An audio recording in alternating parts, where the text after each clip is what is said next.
and we have a lot of great people here, and we've been looking forward to this day, but we sort of look forward to every day because we have a lot of surprises, most of which are good. Today you saw GDP was much higher than anticipated, and Scott, good job. Scott Bessent's been working, just got back from a little excursion and a meeting with China in Europe, and that went well. We've done very well with the EU deal. It's a very big deal, I guess. They say the biggest trade deal ever made by far, probably is. Just completed Japan and many other countries, and hundreds of billions of dollars is flowing into our country. We've never seen anything even close. And that's not me saying it, that's everybody saying it. And it's going to be something really, really very special. Maybe even more importantly, factories for AI and for cars and for lots of other things are being built in this country or planned to be built very shortly. They'll be starting. And where they need great amounts of energy, like for AI, they're going to be, I've given them approval. And Lee Zeldin has given them very fast approval to build their own electric powering plants, and they'll build them with the factory, so we don't have to worry about an ancient grid and all of the other problems, the obstacles people thought we were going to have that would make it impossible. And we're leading AI by a lot, and I think people are very impressed with our country.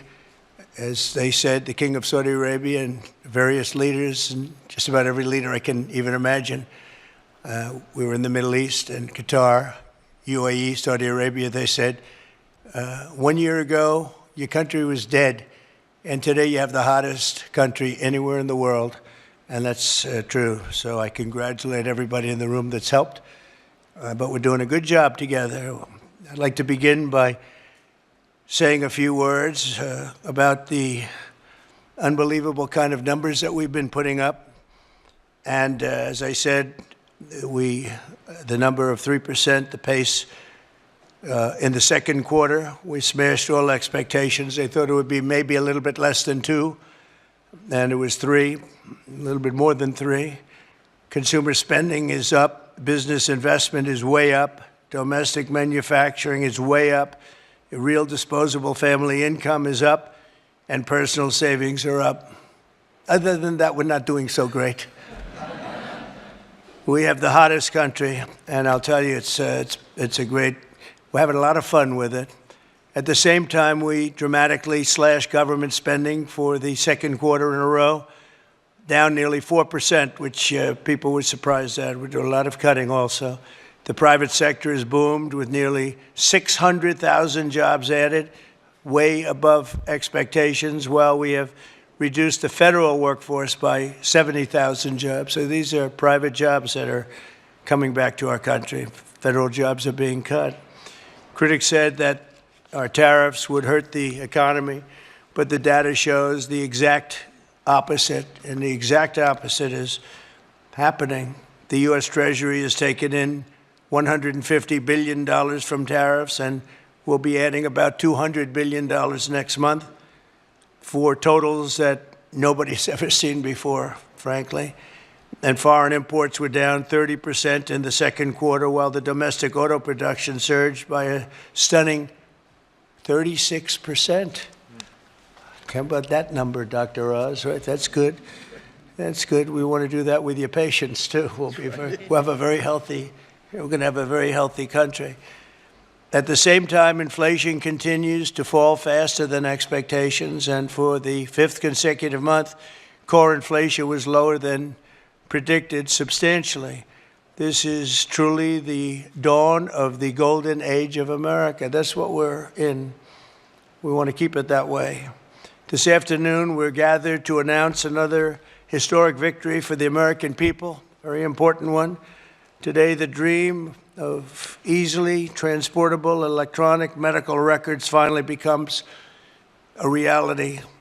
I want to thank Secretary Scott Bessent, Robert F. Kennedy Jr. for joining us, as well as Administrator of the Centers for Medicine and Medicaid Services, Dr. Mehmet Oz, all friends of mine. White House AI and crypto czar David Sachs, and acting administrator of Doge Amy Gleason, all here. And we have various great senators here. Senator Round, Senator Cassidy, thank you very much for being here and helping out. I also want to thank representatives from Apple, Google, Samsung, Amazon, OpenAI, Anthropic, Epic, Oracle, Athena, Health, Noom, and that's not a bad group of people. Wow. And they're the top people. We don't play games. You know, when you invite people to the White House, the top ones doing. That's a big net worth sitting in this room right now. Boy, oh boy, we better make sure the room is nice and safe. It's half the net worth of our country. I'm also grateful to be joined by many numerous congressmen. I'm not going to name you if you don't mind. I'll probably never get their vote again, but it's too many. Thank you very much for being here. The Congress has been great. Senators have been great, and the congressmen and women have been great. We just passed the most important, I think, look, I can't say most important, but certainly one of the most, but the most consequential and the largest bill in the history of Congress. And I call it the great, big, beautiful bill. We call it different names, but it all means the same thing. For decades, America's healthcare networks have been overdue for a high-tech upgrade, and that's what we're doing. The existing systems are often slow, costly, and incompatible with one another. But with today's announcement, we take a major step to bring healthcare into the digital age, something that is absolutely vital. You got to do it. Moving from clipboards and fax machines into a new era of convenience, profitability, and speed, and frankly, better health for people. Under the leadership of Administrator Oz, we're officially launching the CMS Digital Health Tech Ecosystem to give healthcare providers, insurers, and software companies the tools they need to empower Americans with a 21st century experience on health. The key breakthrough we've made is getting many of the biggest names in the healthcare and technology to agree to industry-wide standards for electronic medical records. All of those great companies that you just heard have gotten together with this group of very brilliant people. I don't know who's more brilliant, them or them. I don't know. Could be them. I hate to tell you. It could very well be them. But I don't know. I'm going to take my team. But the key breakthrough we've made is getting many of the biggest names in healthcare and technology to agree to that those standards of electronic medical records that we talk about and you've heard about for so many years, and now it's happening. This will allow patients to easily transmit information from one doctor to another, even if they're different networks and using different record-keeping systems. No matter what system they use, they're all transferable. The new standards will also make it simple for patients to access their own personal health records. I don't want to see mine, please. I don't want to see. I don't know about you. They have all sorts of things, sir. They can tell you exactly what your problem is going to be in 6 years. We can do it. You know, they have all these different things. I don't know if they work or not, but I didn't want to hear it. I didn't want to hear it. If they got a problem, I don't want to know about it right now. But it is amazing what they're doing. I don't know. Does it actually work? Can they do that? All right. Well, then I'm glad I said I don't want to know.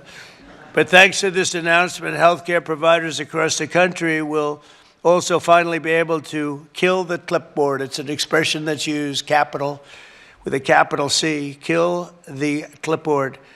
Instead of filling out the same tedious paperwork at every medical appointment, patients will simply be able to grant their doctors access to their records at the push of a button. Just a button and you're all set, and all the information the doctor needs will be immediately transmitted. The system will be entirely opt-in, and there will be no centralized government-run database, which everyone is always concerned about. I'm less concerned than anybody. I say whatever it is. But people are very, very concerned about the personal records. They want to keep them very quiet, and that's their choice. I think it's a great thing because it'll be absolutely quiet. Instead, doctors and patients will always remain in control. The benefits to millions of Americans will be enormous. We will save time, we will save money, and most importantly, we'll save lives. It's just going to make people live longer and be a lot healthier. I think that's really what you're looking to do. And now I'd like to ask Secretary Kennedy to say a few words, followed by David Sachs, Dr. Oz, and Amy Gleason. Thank you very much, everybody.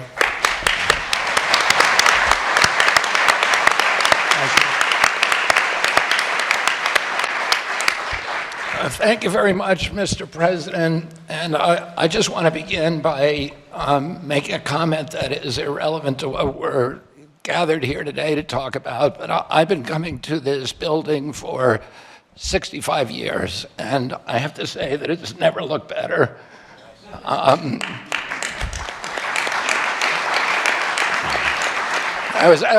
spent some time in the Oval Office, which it really it's been transformed. And I was looking at a picture of the Oval Office the other day when I was there, when I was a kid with my uncle. And, you know, it was extraordinary. It's always extraordinary to go into that sacred space. But I have to say that it looked kind of drab in the pictures. And they're black and white pictures, but it looked drab. And it looks the opposite of drab today. And I think, I know all these portraits, I hope you get a chance to look at them when you go out there, that they were handpicked by the president. And many of them hijacked from other agencies that were trying to keep them. But I mean, you know, my uncle, my aunt, Jackie, who were deeply committed to design, to beauty, and who understood that it's important to have our public buildings be beautiful because it inspires us, it elevates the human spirit. It's one of the, it is a template, and it's an example, an exemplar for democracy, the releasing through freedoms of the creativity of the human spirit. And this building, of all buildings, should look beautiful. And under your stewardship, it looks extraordinary today. So thank you, Mr. President, for that. About 3 weeks ago, I met with the Indonesian health minister. And Indonesia today is regarded as the highest flourishing nation on earth. Since 1990, it has increased the lifespan of its women by 8 years, of its men by 9 years. There's no country that has a record like that. And there are two major innovations that allowed them to achieve that extraordinary outcome. And one of those was to disincentivize people from eating processed foods. Oh, you are paid not to eat processed foods, and you are penalized for eating processed foods. The other innovation that really transformed Indonesia was allowing people control of their individual health records. He showed me the app that they use that everybody in Indonesia has. And it shows your height, your weight, your blood type, your BMI, your cardiac markers, your diabetes markers, your cholesterol, and any kind of individualized treatments that you've had. So if you go to a doctor in another town, he doesn't do what we have to do here, which is to sit there with a clipboard and a fax machine in order to get your health records. It's available, and it allows them to give better treatment. It also allows you to make better choices over your life.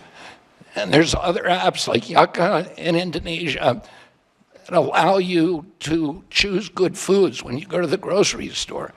So you can turn your app on your phone and you can get full information of those foods. Well, now if you have your medical records, you can get personalized advice. And that app will also give you advice about a better alternative. So we're going to be able to, we met, Dr. Oz and I met with the former Prime Minister Rudd of Australia just after the election during the transition phase. And he, after his retirement as Prime Minister, he ran a commission to reorganize the Australian health system, and they revolutionized it, and they vastly improved health in Australia. And he said the single thing that he did that was most important to that transformation was the transparency that occurs when people control their own health records. Because it gives people the choice over their own health decisions and over their own lives, and it gives them a sense of responsibility and allows them to measure the interventions if they change their diet, if they change their exercise. It can show you how many steps you took today. It can tell you if your glucose is spiking. And all of that information will now be available to American citizens. 60 years ago today, we passed Medicaid and Medicare in this country. And we have 60 CEOs in this room of these extraordinary companies, some of which the president just mentioned, that have all agreed voluntarily to start sharing information. President Trump, during his first term, passed the interoperability rule. And it was intended to do this. For 20 years, the federal government has been trying to do this. Everybody recognizes it's absolutely critical innovation for us advancing the health of American citizens, to give them responsibility and to give them control over their own healthcare choices. But unfortunately, you ran out of time the last time around. President Trump gave us instructions that he wanted this to happen within 6 months. We barely made it under the wire thanks to Dr. Oz's leadership. And within 6 months, every American's going to be doing it thanks to the cooperation of the corporate leaders in this room. You know, about 3 months ago, I met with the food executives, and I asked them to voluntarily come forward and get rid of food dyes, of the 9 synthetic petroleum dyes. And this is something, again, the government, Democrats and Republicans have been trying to do for 20 years. And the industry came forward, and now 40% of the food industry in this country has taken the pledge to remove food dyes from all of their foods. That happened because of your leadership, Mr. President. A month ago, we got, after a lot of work by Chris Klump and Dr. Oz and a lot of other people in our agency, we got all the insurance executives to come together in our country and in our offices and agree to get rid of pre-authorization for 80% of the DSM codes. This is a voluntary agreement. 80% of the industry has now agreed to do that. So this is happening because of good leadership. President Trump, you've asked us to think big, you've inspired us to dream big, and you've enabled us to accomplish things that no other president has been able to do. So I want to thank you for your leadership, for allowing this to happen, and with your leadership, we're going to make America healthy again. Now I want to introduce my friend, my colleague, the crypto czar, the acting administrator of Doge, David Sachs.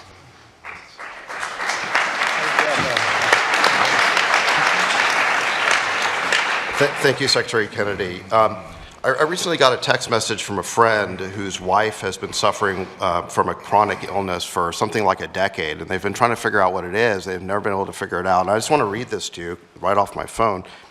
He said, I uploaded my wife's blood work into one of our leading AI engines on Friday. It essentially diagnosed her as having a rare genetic defect that causes bone marrow failure. It's caused every single thing that's happened to her. She has every single symptom. It started at exactly at the same age of presentation. It's 10 people out of 1 million. There's absolutely no way this is not it. So wow, it's really an incredible example of what AI is already able to do just today, and we're just getting started. And this was one person putting his wife's data in one of our consumer AI apps, and he's already been able to get that diagnosis, and that's going to help them tremendously. The key is the unlocking of the data, because the more data that AI has, the better it performs. And so, kudos to Dr. Oz and Secretary Kennedy for this pledge today. They were able to get 60 major companies across different sectors of the economy to agree to unlock their data so that AI can use it to drive better patient outcomes. And this is, all due to your leadership and President Trump's leadership to put the American people's healthcare needs first. And I remember Dr. Oz, he was one of the first people to call me during the transition when the president announced I'd be AI czar, because he wanted to ask me about how AI could better be used in healthcare. So kudos to you, Dr. Oz. Your passion's really incredible. And kudos to you, Secretary Kennedy, your passion as well. And I remember a couple of years ago, I was a big fan of Bobby Kennedy when he was running as a Democrat. And I remember thinking, gave a lot more money to President Trump. well, I remember thinking there's just one problem with Bobby Kennedy. He's not a Republican. But thanks to President Trump, I think we fixed that. So, and I think that, you know, getting people like Dr. Oz and Bobby Kennedy into the administration is a testament to President Trump and the talent that he's able to attract and pull together, and the partnerships that he's able to forge, because these are people who could be doing other things. So it's really a testament to the great talent that President Trump always attracts around him. Today's pledge by these companies is going to tear down barriers that allows both startups and established firms to compete freely. We're opening up the playing field so that the best tools can scale, compete on value, and discover new methods for making Americans healthy again. Technologies like AI, they do things like they will expand access to care, cut administrative costs, reduce fraud, and deliver better results for patients and doctors. And I want to thank you, President Trump, for your promise to not only make Americans healthy again, but also to ensure that America is a predominant AI superpower. Just last week, you announced a major AI action plan with hundreds of billions of dollars of new investment in AI infrastructure, and also getting red tape out of the way so that we can be the leading country in AI. And it's these life-saving applications that are going to be built on top of all of that infrastructure. So thank you for your leadership in making the United States the #1 country in AI. Thank you. Thank you, sir. David, thank you. And now, Dr. Oz, we'll take it from here. Mr. President, today we are making American health technology remarkably great again. We've always been at the leadership.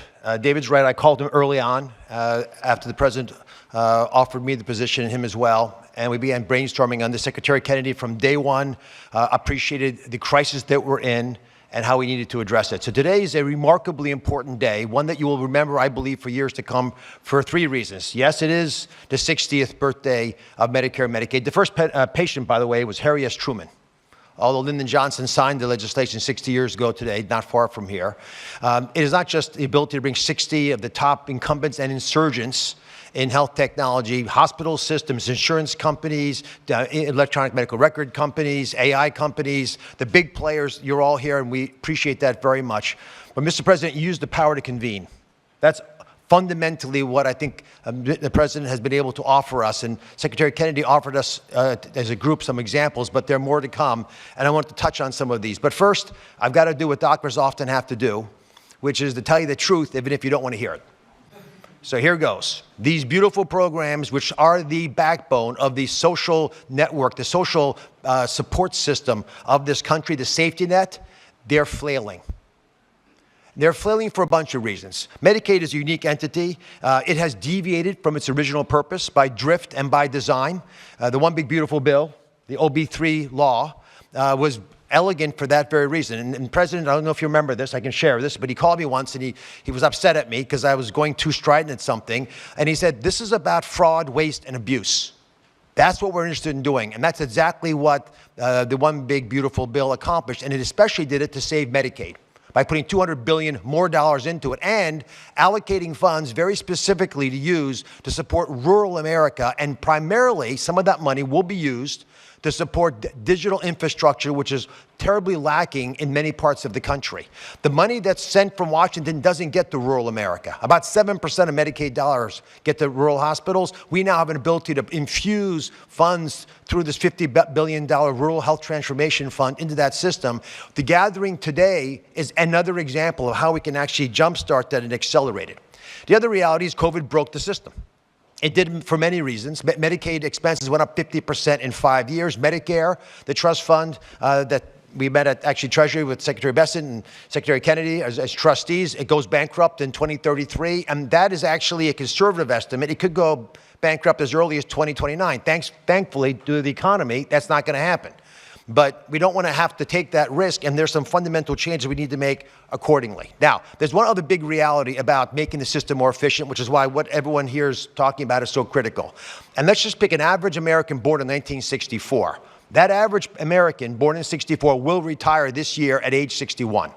If just that one group of people born in 64 could work 3 years longer because they're healthy, because they feel like they want to do it, because they feel vital and vigorous and they're flourishing, just that 1 year working longer is $1 trillion to the U.S. GDP, and is $300 billion of tax revenue to pay for a lot of the problems that people are concerned about. So it's not just keeping people out of the hospital, getting them to thrive and flourish that makes what we're doing so critical today.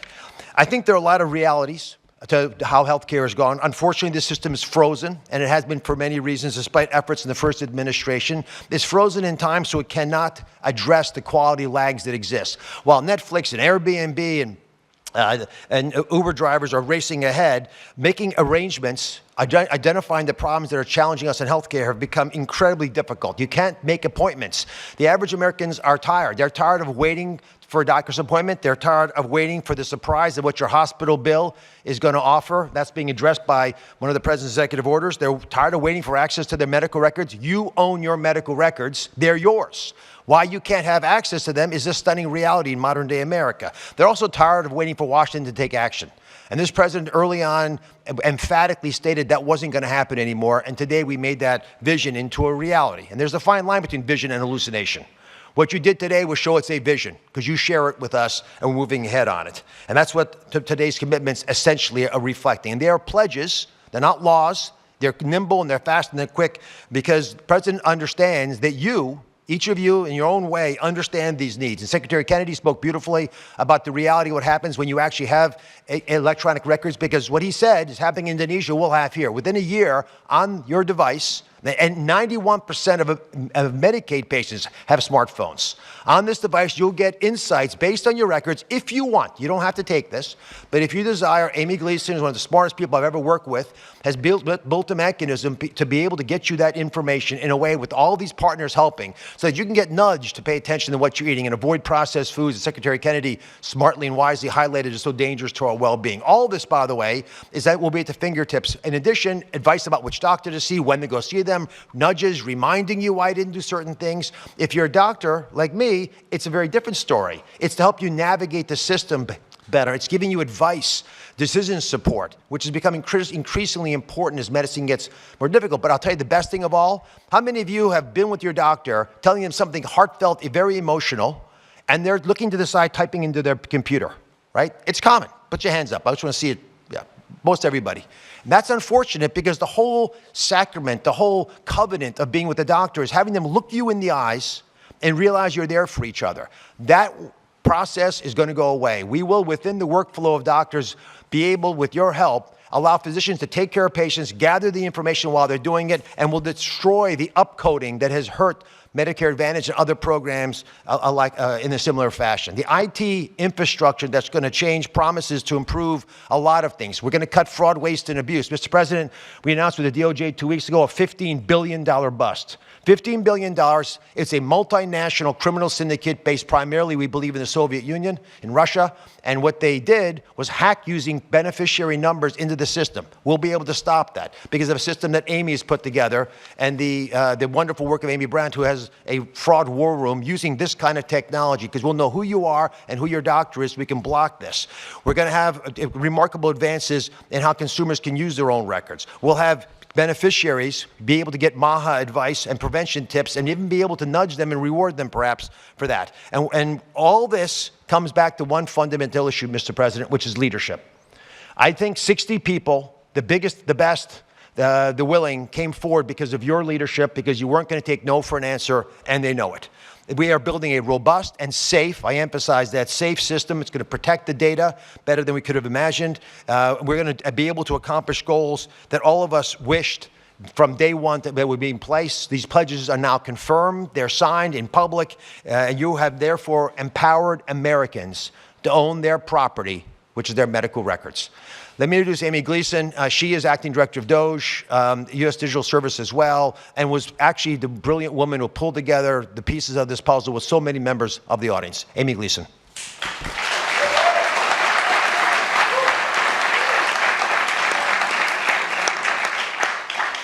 Good afternoon.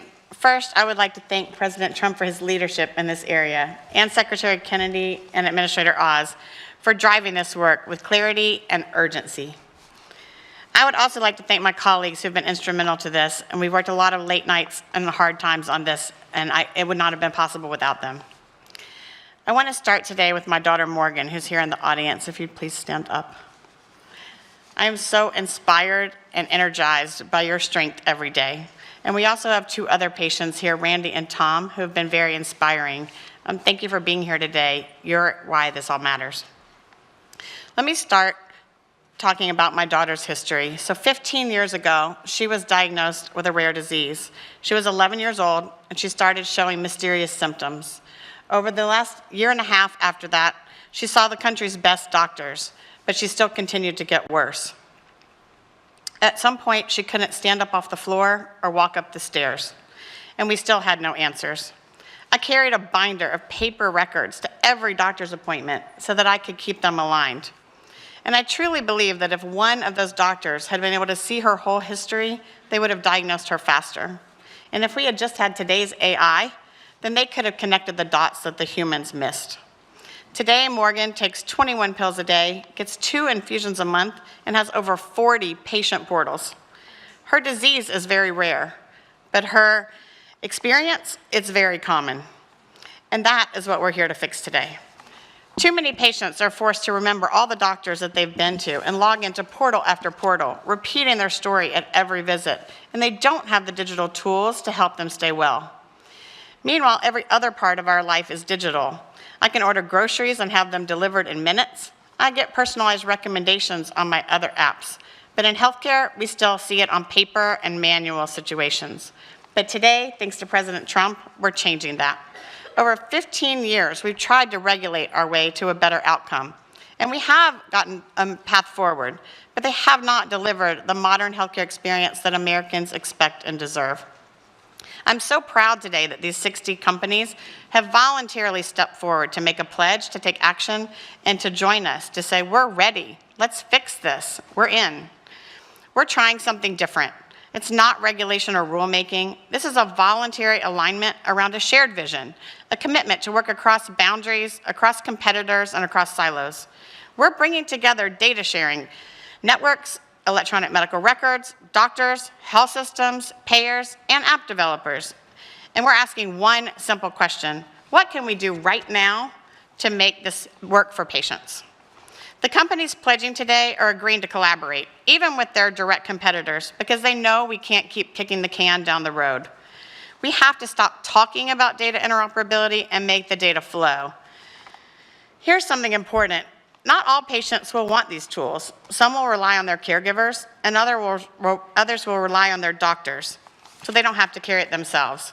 But no matter how people engage, we must make sure it works for everyone. CMS is doing its part. We're clearing the path for innovation by building the long overdue National Provider Directory, a kind of digital map for healthcare that connects systems in real time and helps patients get more coordinated care. We're also modernizing medicare.gov to feel more seamless and smart like other apps we use. But the government can't do this and shouldn't do it alone. These tools we need to make daily decisions must come from the private sector, and that's why this is so important. So let me tell you what this might look like after our collaborative effort. So Morgan, in 6 months from now, might show up to her doctor's appointment, and instead of filling out a clipboard with her 21 medications, 12 doctors, and her entire medical history, she can just pull out her phone and tap or scan a QR code and seamlessly transfer her digital insurance card, her verified medical record, and a digital summary that could help her provider get up to speed faster. We call this kill the clipboard, as President Trump said. After the visit, Morgan opens her AI assistant, a tool that she has authorized to access her records, and asks, what did the doctor say today? What did these results mean? What should I watch for now? And the assistant responds using her actual health history, explains her care plan in plain language, helps her track her symptoms, and even schedules follow-up visits if she needs them. And lastly, she has a new favorite app that helps her manage her chronic conditions. Because for years, Morgan has said what other patients say: I only see a doctor a few days a year, but I live with this disease every day. Today, we're starting with apps that can support patients 24 hours a day from anywhere in the world. They don't replace doctors. They just fill in the gap between visits so that care is continuous and not episodic. So what makes this effort different? Today we have all these apps that want to provide these services, but they can't get the data because it is so hard for patients to access their records. But today we have 18 network companies who are here pledging to fix the infrastructure that makes this possible. They're doing this through modern data sharing networks that removes the burden on patients and providers and makes it available in real time using modern identity, just like when you check in at the airport. These honor patient privacy and transparency, and most importantly, it's a movement to work together to remove the friction that's holding us back. Because access to information shouldn't be a luxury, it should be a standard. So for all the Morgans out there, come join this movement with us at cms.gov. Let's kill the clipboard and axe the facts. Let's help make health tech great again. Or in this case, maybe it's for the first time. Thank you, President Trump.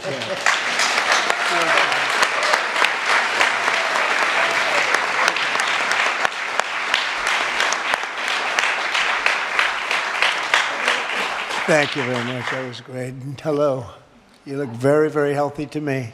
You look really great. So just, I want to thank all of the companies that are here. These are big names, great people. And now you're doing something that's so important for our country, really for the world. It's beyond our country, I suspect. It's really for the world. So just keep it up. And you've hit new highs almost virtually every day for the last few months. And that makes your job probably a little bit easier. You're under very little stress. But someday you might have a little bit, but you're not going to have much. I think we're really going to great heights. But I just want to thank everybody, political people and the teachers and the companies and all of our cabinet. I even see Newt. Do I see Newt? I see Newt. Look at him. He's such a handsome man. He's a healthy man. We don't have to do any tests on him. But good to see you, Newt. But I just want to thank everybody. This is a very big undertaking, and it's a very serious undertaking. It's going to make a lot of people lead a much better life. Thank you all very much for coming. Appreciate it.